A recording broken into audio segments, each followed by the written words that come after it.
गायत्री महामंत्र हम सबको इस अनुष्ठान में, इस चांद्रायण कल्प साधना में भाग लेने की प्रेरणा, मनोवृत्ति, शक्ति प्रदान करें।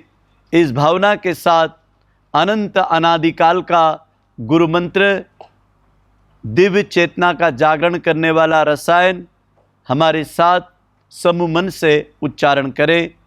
परम पूज्य गुरुदेव, परमंदनीय माता जी, अखंड दीपक, अखंड अग्नि से, सजल सद्दा प्रखर प्रज्ञा से हम सब गुरु भाई बहनों को शक्ति और प्रेरणा प्रदान करें इस भावना के साथ। ओम भूर्भुवः स्वः तत्सवितुर्वरेण्यं भर्गो देवस्य धीमहि धियो यो नः प्रचोदयात्।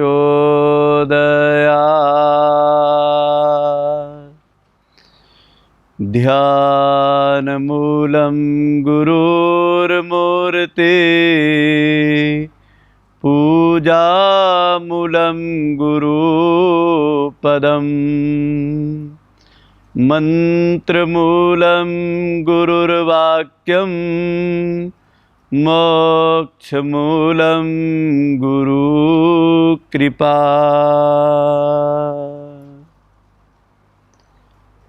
प्राण और प्रकाश शरीर में विद्यमान परम पिता परमात्मा की दिव्य चेतना, ऋषि युग्म के युग साधकों को सादर प्रणाम।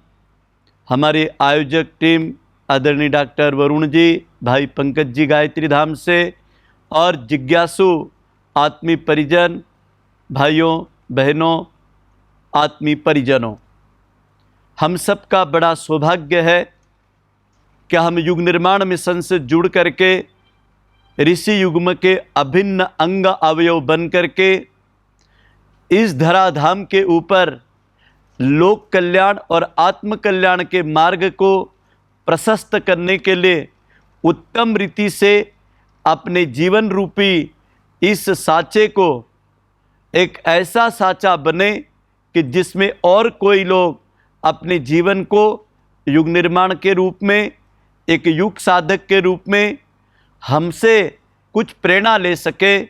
ऐसा युग सृजेताओं का, युग साधकों का व्यक्तित्व होना चाहिए। ये गुरु ऋषि कहा करते थे, व्यक्तित्व निर्माण की अनेक प्रकार की विधाएं हैं। एक होती बहिरंग और एक होती अंतरंग।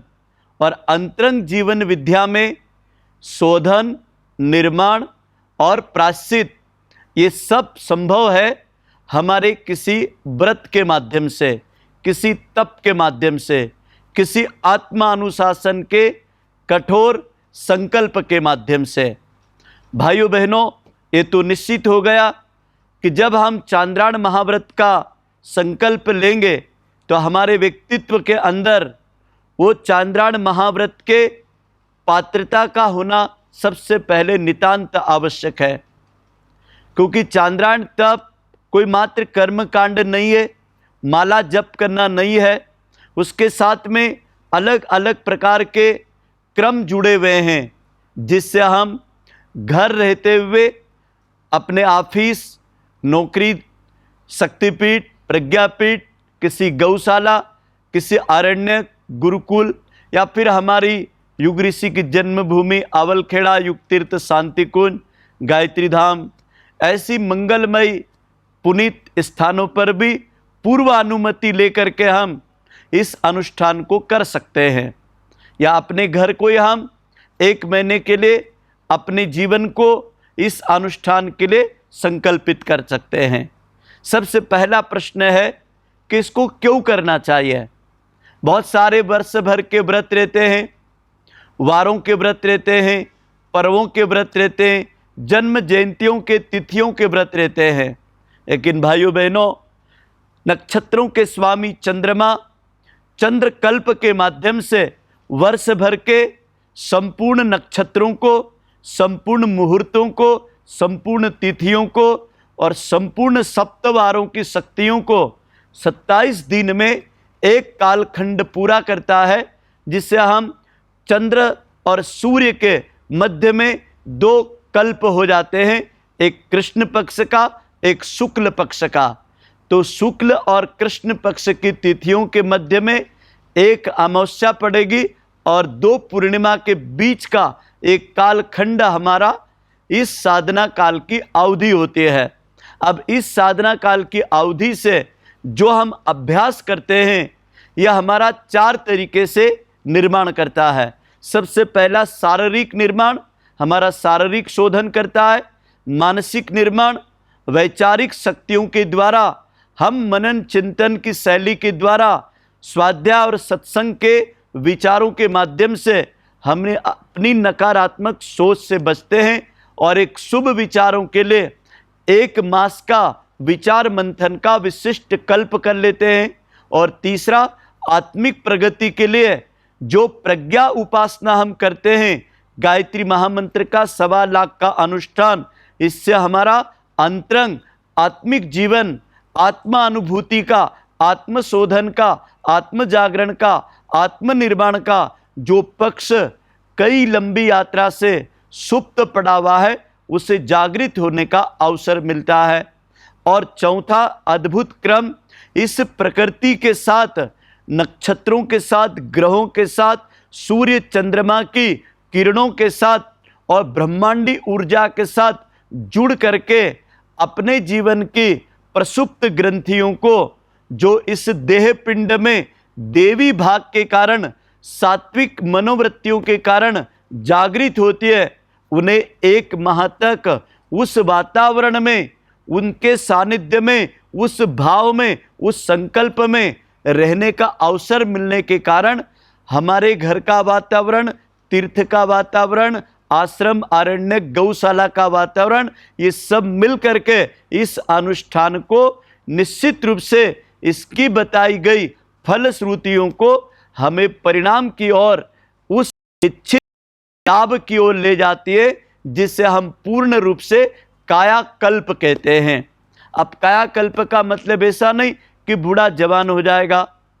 इसका अर्थ ये होता है कि हमारे शरीर के अंदर जो हम जीते हैं और इसमें मृत कोशिकाएं होती है, वो एक प्रकार का कल्प मांगती है।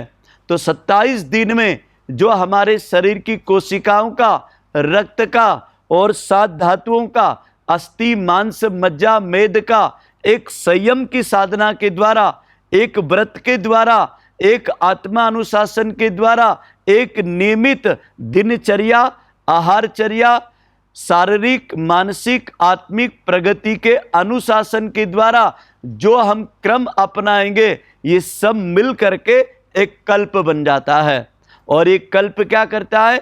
हमारी जीव चेतना को शिव चेतना में, अर्थात मनुष्य चेतना को देवत्व चेतना में, ऋषित्व चेतना में, ब्राह्मणत्व चेतना में, एक साधक के भाव में, हमारे व्यक्तित्व का, हमारे गुण कर्म स्वभाव का, हमारे चिंतन चरित्र व्यवहार का, हमारे अन्नमय कोश की, खान पान की अशुद्धियों को, रोग कष्टों से, बीमारियों से बचा करके न्यूनतम ये मान करके चलो कि 10% से 20% हमारे शरीर में जो टॉक्सिक विजाती तत्व इकट्ठा होते हैं, उसे निकालने का भी काम करता है। और चांद्रायण कल्प हमारे मस्तिष्क से लेकर के पैर की अंतिम उंगली के छोर तक का एक एक हिस्से का प्राण बन करके लघु प्राण को विराट प्राण के साथ, गौ माता के साथ रह करके, भूमि शयन करके, ब्रह्मचर्य का पालन करके और आहार का घटते बढ़ते क्रम में कल्प करके मनोनिग्रह की सिद्धि साधना प्राप्त कर लेते हैं। कई बार हम कहते हैं कि साहब हमारा मन नहीं लगता है, जप में मन नहीं लगता है, ध्यान में मन नहीं लगता है, काम में मन नहीं लगता है, स्वाध्याय में मन नहीं लगता है, पढ़ने लिखने में मन नहीं लगता है, मन का न लगने का कारण मल विक्षेप, मल के अंदर कसाय कलमस कुसंस्कारों का आवरण चढ़ा हुआ है। और वो आवरण किससे ठीक होता है?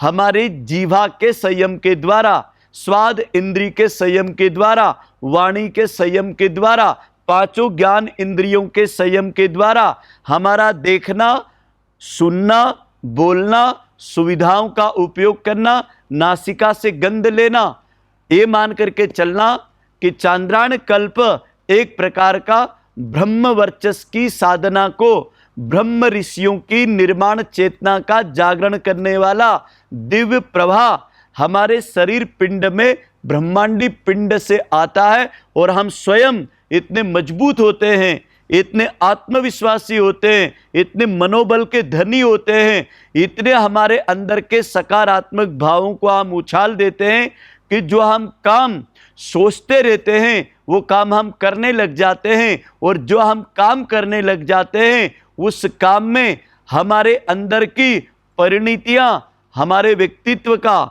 हमारे विचारों का, हमारे लक्ष्य का, हमारे उद्देश्य को प्राप्त करने में हम इसी काया से सर्वांगीण क्षेत्र की विभूति के रूप में यह कल्प हमारा निर्माण करता है। युग ऋषि स्पष्ट लिखते हैं प्रसुप्ति से जागृति की ओर खंड नंबर 7 में, और इसके ऊपर जितना भी प्रकाशित साहित्य है तप के बारे में गायत्री महाविज्ञान में, जिसमें शोधन का, निर्माण का और प्रायश्चित का, ये तीनों विधान इसके साथ चलते हैं। तो हम जितना शोधन करते हैं उसमें योग के द्वारा, प्राणायाम के द्वारा, बंद के द्वारा, हमारे आसन और मुद्राओं के द्वारा, आहार के द्वारा और औषधियों के कल्प के माध्यम से, और ये सारा कल्प मिल करके हमारे शारीरिक स्वास्थ्य को मजबूत बनाता है। इसके अंदर स्वाध्याय का मतलब प्रज्ञा साहित्य की नियमित मनन चिंतन का बड़ा महत्व है। तो हम गायत्री महाविज्ञान को या प्रसुप्ति से जागृति की ओर या खंड नंबर 21 मनस्विता, तेजस्विता और प्रखरता के जागरण वाला खंड, इसके स्वाध्याय में हम ले सकते हैं। और हमने एक स्वाध्याय की कीट बना रखी है, हमारी वसीयत और विरासत, जीवन देवता की साधना आराधना, लोक सेवियों का दिशाबोध। और अपने जीवन को हम स्वाध्याय के माध्यम से 1 घंटा नियमित स्वाध्याय में दे, 3 घंटा उपासना में दे, आराम से 42 माला हो जाती है। और इसके अतिरिक्त 7 घंटे की यदि आपकी कोई ड्यूटी है, काम है, जिम्मेदारी है, उसे भी आप पूरा कर लें। 6 घंटे आप विश्राम सोने के लिए दे दे, 2 घंटे आवश्यक काम के लिए दे दे, 1 मिनट 2 मिनट इसका अपनी सुविधा अनुसार हम स्वयं भी इस साधना पद्धति का कार्य विभाजन और समय विभाजन, विषय विभाजन अपने समय अनुसार हम कर सकते हैं। उपासना के लिए ब्रह्म मुहूर्त, संध्या बेला और मध्याह्न की साधना। मध्याह्न की साधना व्यवसाय के कारण छूटे तो इसकी उपासना 2 समय में बांट दीजिए। अगला और महत्वपूर्ण आपका प्रश्न है कि इस कालखंड में चांद्रायण तप के विधान क्या क्या हो सकते हैं। तब युग ऋषि ने 2 मुख्य विधान दिए हैं। पहला दिया है मृदु चंद्रायण, ये पूर्णिमा से लेकर पूर्णिमा तक चलेगा। मान लो हम रक्षाबंधन पूर्णिमा से इसकी पूर्णाहुति करेंगे तो आप गुरु पूर्णिमा को इसका पूर्व संध्या को संकल्प होकर के 10 स्नान प्रायश्चित विधान लेकर के हम शुरू करेंगे। अब ये संकल्प हमारा पूर्णिमा को हुआ तो 15 ग्रास भोजन, फूला भोजन जो हम दैनिक लेते हैं, फिर एक एक निवाला घटते घटते अमावस्या प्रतिपदा को निराहार, उस दिन चंद्रमा नहीं दिखेगा, और फिर पुनः दूज के दिन से 2 पूर्णिमा तक वापस 15 ग्रास पूर्ण आहार पर जाएंगे। अब आहार में क्या ले सकते हैं? हवी अन्न ले सकते हैं, जौ है, तिल है, चावल है, और फिर ज्वार की या गोल अन्न में जो बघर होता है, जो उपवास में अक्सर लोग सामा चावल भी जिसको कहते हैं, उपवास में आप लोग खाते हैं, तो वो उपवास में जो बघर सामा चावल होता है उसकी थोड़ी सी 2 चम्मच गाय का घी डाल करके और थोड़ा सा उसके अंदर लौकी या कोई भी बैल पे चढ़ने वाली गिरी वाली सब्जी डाल करके उसको थोड़ा अदरक हल्दी का टुकड़ा डाल करके बॉयल कर लो। सहजन मीठे नीम की पत्ती भी डाल सकते हो। अब ये आहार को आप 2 पत्तों पे ले, पलास के पत्तों पर, और पलास के पत्ते ना मिले तो फिर कांसे की थाली में या सादी स्टील की, और वो पात्र आपका 1 महीने तक आप ही का रहे, उसमें और कोई लोग भोजन ना करें। एक पात्र, कटोरी, गिलास, चम्मच और थाली आपकी अलग रहे, उसे आप ही धोएं, आप ही ग्रहण करें, आप ही साफ करें। इसमें आप स्वपाती बन सकते हैं, स्वयं के हाथ से पकाकर, या अपने परिवार कुल वंश के या कोई साधक मिल करके पकाएं, ऐसी व्यवस्था रहे। क्योंकि अन्न के हर जगह पे प्रभाव रहते हैं, तो अन्न के प्रभाव को पवित्र भाव से बनाएं, मंत्र पाठ करते हुए बनाएं, साधना भाव से गाय का हिस्सा, अग्नि का हिस्सा और स्वयं का हिस्सा, ऐसे उसको निवाले बना करके ग्रहण किया जाता है। और दूसरा है कृच्छ चंद्रायण। अभी कृच्छ चंद्रायण में क्या होता है, ये अमावस्या से लेके अमावस्या तक चलता है। तो पहले दिन निराहार, फिर एक एक निवाला बढ़ते बढ़ते पूर्णिमा को 15 निवाला, फिर पूर्णिमा से एक एक निवाला घटाते घटाते अमावस्या को पूर्ण उपवास। तो इसमें 2 उपवास होंगे, अमावस्या का शुभारंभ उपवास और पूर्णावती उपवास। अब ये हो गया आपका कृच्छ चंद्रायण।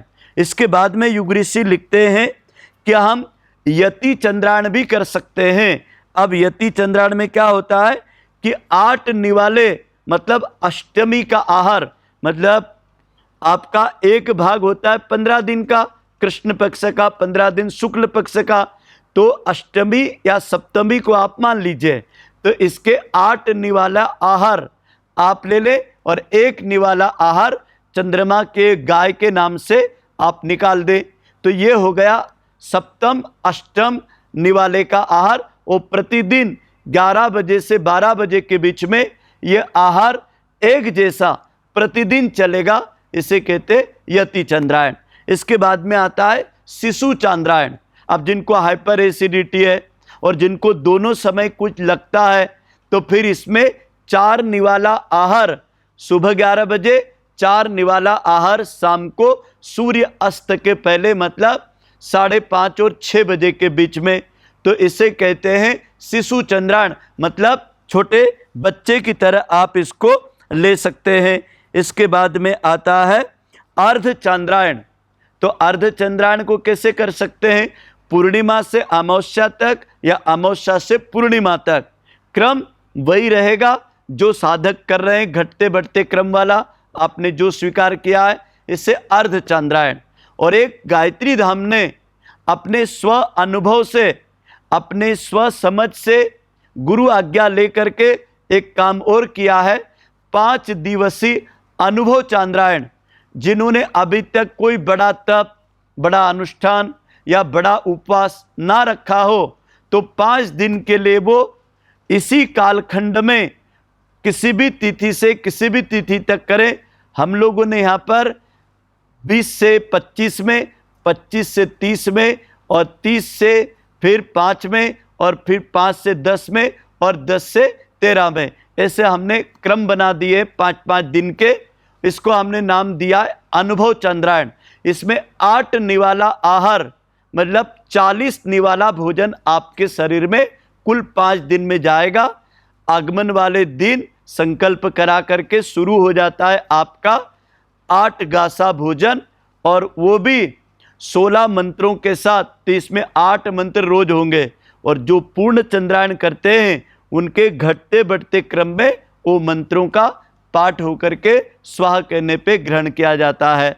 इसके बाद अगला और महत्वपूर्ण विषय है कि इस चंद्रायण कल्प साधना में हम अपने जीवन में जो क्रम अपनाएंगे वो है सबसे पहला व्रतशीलता, कि मेरा व्रत है कि 1 माह तक संकल्प का विकल्प नहीं होने दूंगा।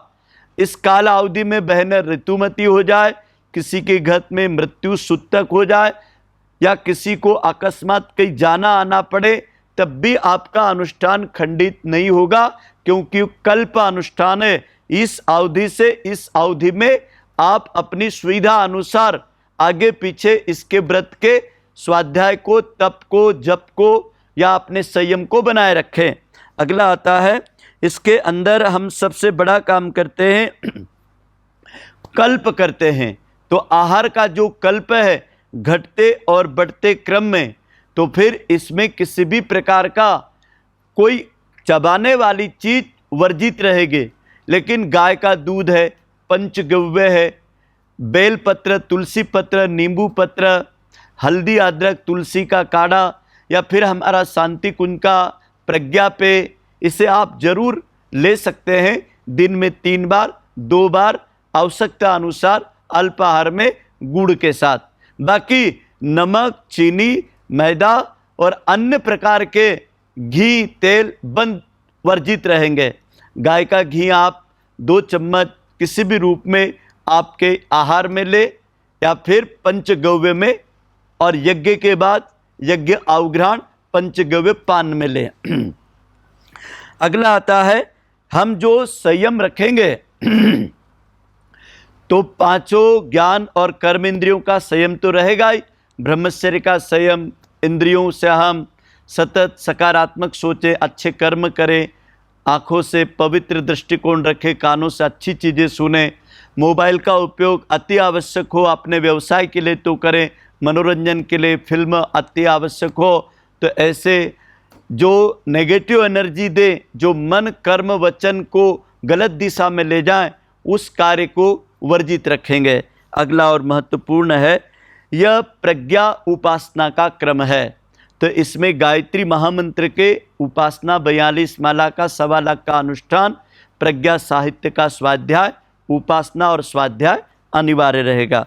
और बड़ा महत्वपूर्ण है भविष्य निर्माण। हम इसको केवल यहीं तक ना माने, भविष्य निर्माण के लिए हमें राष्ट्र की आराधना के लिए, प्रकृति संरक्षण के लिए, युग निर्माण मिशन के 100 सूत्री कार्यों के विस्तार के लिए कुछ रचनात्मक सोच लेकर के कहते हैं कि उपासना, जीवन साधना, स्वाध्याय, संयम के बाद सेवा कार्य कोई न कोई इसमें होना चाहिए। तो हम लोग गौ सेवा को मनुष्य के पतित निवारण के लिए, पीड़ा निवारण के लिए या पतन निवारण के लिए उनके हम कुछ सेवा कर सकते हैं, ऐसा हम सोच सकते हैं। फिर चंद्रमा की कलाओं का चंद्रकल्प है ये। और आखिरी में आता है प्रायश्चित विधान। तो प्रायश्चित विधान के अंतर्गत हमें प्रायश्चित लेना है। तो प्रायश्चित का मतलब क्या, पूर्व में हमारे जो हटीले कुसंस्कार थे गुण कर्म स्वभाव में, तो उससे मुक्त होने के लिए हम निष्कासन तब प्रायश्चित विधान करते हैं। मतलब अपने पूर्व कर्मों को हम छोड़ने का व्रत लेते हैं। हमारे गुण स्वभाव, खान पान में, चिंतन चरित्र, कुछ छोटी मोटी विस्मृतियां हैं, उन्हें पैनी निगाह रखें और उन्हें त्याग करके एक सौम्य, शांत, अंतर्मुखी साधक होने का हम नियमित अभ्यास करें। साधकों, युग निर्माण मिशन में जीवन में दीक्षा लेने के बाद, मैं अपना व्यक्तिगत 16 चांद्रायण साधना के बाद, और मेरा तो अभी विगत 23 साल हो गए भोजन ही नहीं किया धरती पर, एक तरह से अखंड चांद्रायण तपी चल रहा है। लेकिन मैं एक आपको अनुभव से बता रहा हूँ कि चांद्रायण कल्प साधना गायत्री महामंत्र की दीक्षा लेने के बाद अनिवार्य रूप से करना ही चाहिए। क्यों करना चाहिए? क्योंकि हम 84 लाख योनियों के जीवन के जन्म जन्मांतरों के कर्म बंधनों की यात्रा लेके चलते हैं। तो उस यात्रा के अंदर जितने भी हमारे संस्कार हमारे चित्त में जुड़े हुए रहते हैं, तो भगवान बुद्ध ने भी कहा शुद्धि के 3 ही मार्ग है, काया मतलब शरीर, मन, हमारी वाणी।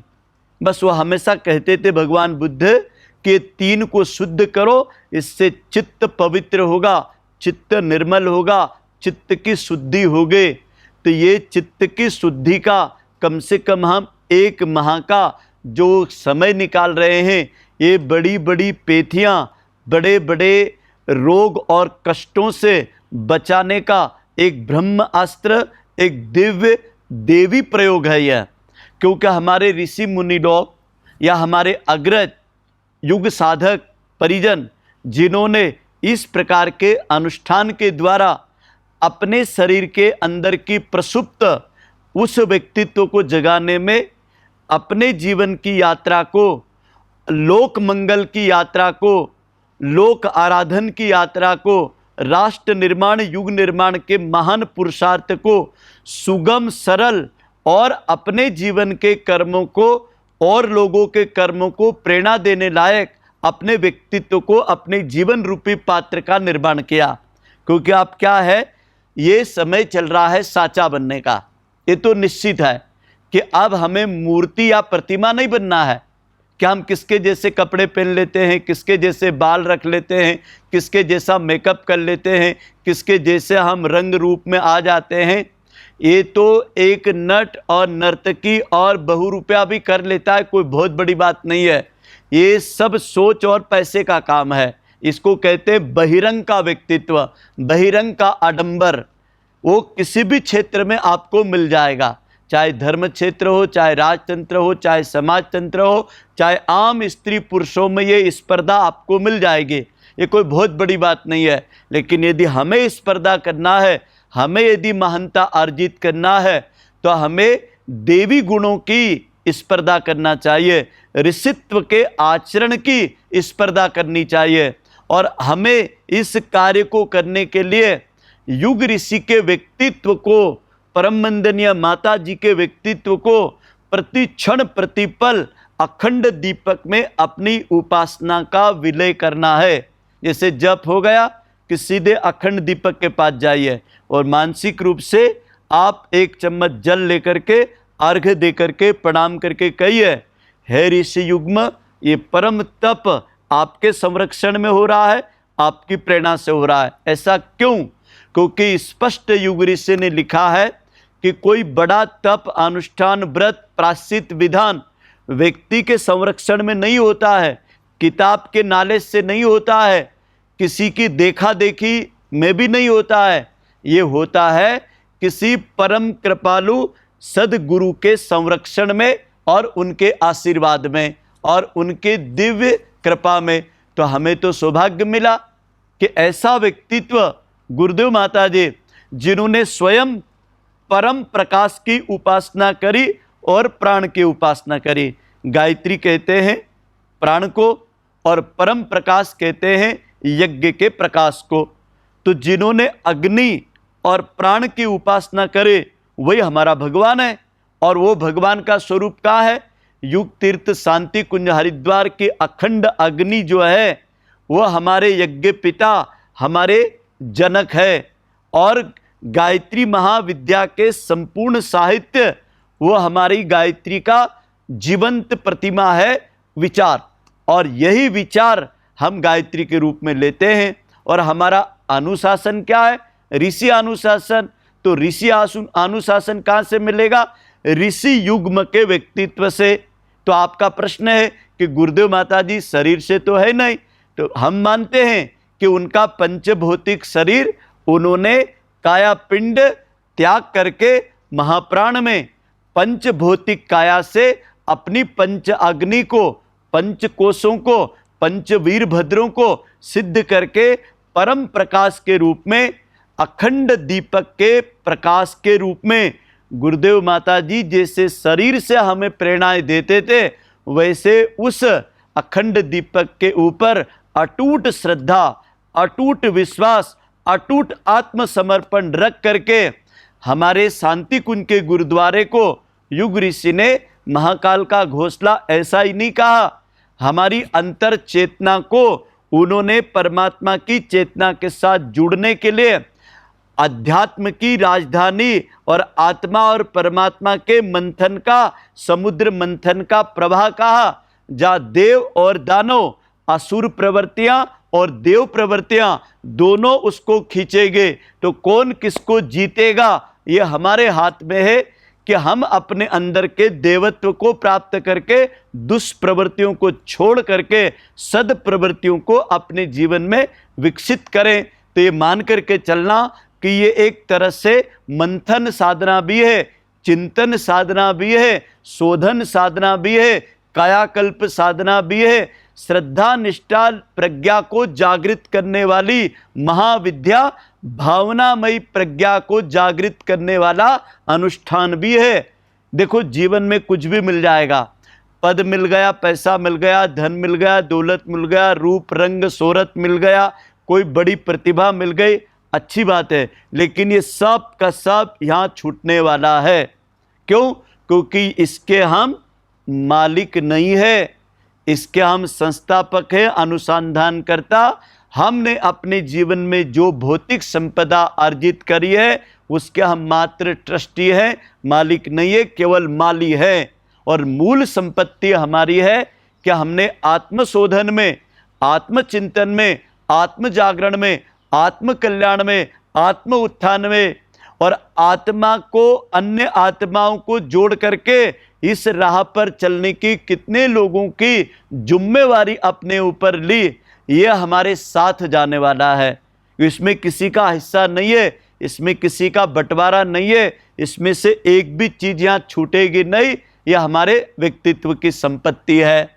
तो मेरे साधक भाई बहनों, आप युग साधक बन करके 2022 का यह चांद्रायण कल्प साधना सभी प्रकार के भय, भ्रम, शंकाओं से मुक्त होकर के परम कृपालु गुरु के विचारों को गुरु मान करके उनके दिव्य प्राण और प्रकाश के संरक्षण में निर्विघ्न होकर के, अभय होकर के, पूर्ण समझदारी के साथ, पूर्ण ईमानदारी के साथ, पूर्ण जिम्मेदारी के साथ, पूर्ण बहादुरी के साथ ये एक साधना संग्राम का बहुत बड़ा रणभूमि भी है। ये इसमें विजयी होना है, इसमें प्रतिकूलताएं आती है। क्यों आती है? क्योंकि बड़े अनुष्ठान में सूक्ष्म जगत की जो नेगेटिव एनर्जी है वो आपको प्रभावित करेगी, आपके चिंतन को, आपकी आस्था को, आपके विश्वास को, आपके खान पान को, आपके मन को, आपके स्वास्थ्य को। तब भी आप प्रतिकूल परिस्थिति में भी इस अनुष्ठान के प्रति न अश्रद्धा व्यक्त करोगे, न संकल्प का विकल्प ढूंढोगे। दृढ़ता पूर्वक लगे रहना, क्योंकि कुछ भी बुराई छूटती है तो अपनी जगह खाली करेगी, उसकी जगह पर अच्छाइयों का स्थान भरने लगेगा और एक दिन आपको महसूस होगा कि पूर्व के 3-4 दिन थोड़ी प्रतिकूलताएं लगेगी, बदन दर्द होगा, उल्टियां होगी, सिर दर्द होगा, एक लंबा संस्कार बदल रहे हैं आप। मान लो आप पहला चांद्रायण कर रहे हैं तो सोचो आपकी कितनी बड़ी उम्र है, उतने दिनों का संस्कार आप बदल रहे हैं। क्योंकि जो संस्कार हमारे आदतों में घर कर जाते हैं उनको नए संस्कार देना, नई आदत में जोड़ना, ये काम कष्ट साध्य, कठिन तो है, लेकिन विश्वास से कहेंगे असंभव बिल्कुल नहीं है। और असंभव है नहीं, इसलिए इसी जीवन में हमें प्रयास और पुरुषार्थ करना है। और ये दिव्य भागीरथी पुरुषार्थ है परम सद्य द्वय का युग तीर्थ शांति कुंज हरिद्वार से हमें संकल्प की पूर्व संध्या को आशीर्वाद भी मिलेगा, पूरे देश के परिजनों को, और परम सद्य जी के मार्गदर्शन में ही हमको संकल्पित होने का अवसर भी मिलेगा। और पूरे देश विदेश के हमारे सभी युग साधक भाई बहनों को, गुरु भाई बहनों को युग तीर्थ का, पूज्य गौमाता सुरभि का कोटि कोटि आशीर्वाद साथ रहेगा।